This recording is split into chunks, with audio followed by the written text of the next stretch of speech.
Skarloey, the little engine, loves all the sights and sounds along his line and knows them very well.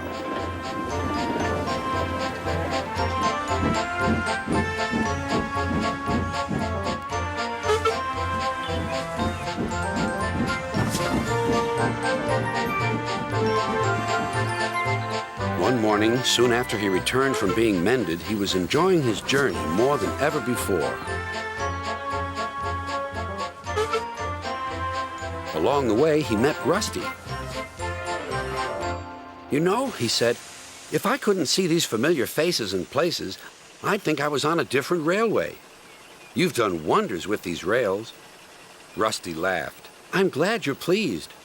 Manager said, let's mend the track so well that he won't know where he is. And we did. And you didn't, if you take my meaning."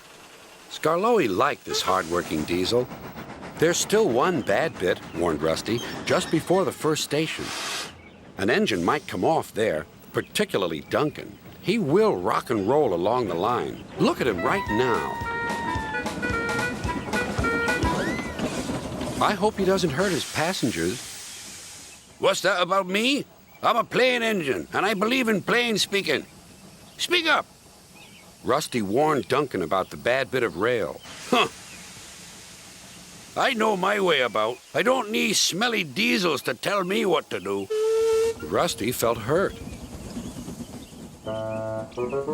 Duncan banged about the yard. Then he clattered crossly to the station. James was already there, waiting for him. "You're late," he snapped. "I know," said Duncan. "It's that smelly diesel's fault. Rusty tries to teach me how to stay on the rails and then goes off leaving me to find my own coaches." "You poor engine," sympathized James. "I know all about diesels. One crept into our yard and ordered us about. I soon sent him packing." Duncan was filled with admiration.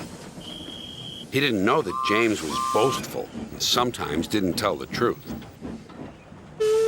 "Send Rusty packing! Send Rusty packing!" snorted Duncan. He climbed the hill furiously. "Well done, boy," encouraged his driver. "Keep it up." Soon they were near the first station. Duncan was pleased. "Nothing's happened! Nothing's happened, silly old diesel! Clever me!"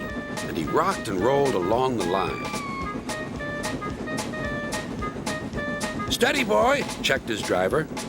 But it was too late. "Sleepers and ballast, I'm off." And he was.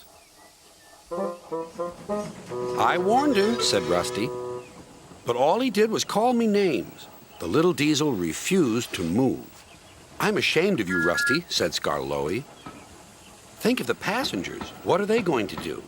"Oh, I'd forgotten them. Yes, of course. We must help the passengers." And Rusty roared into life.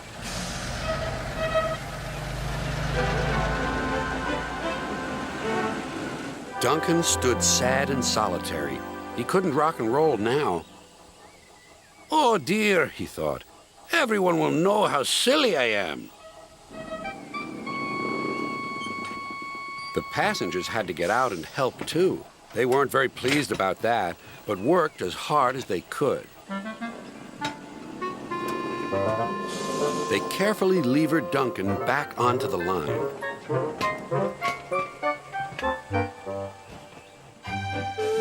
After that, Duncan was extra careful all day.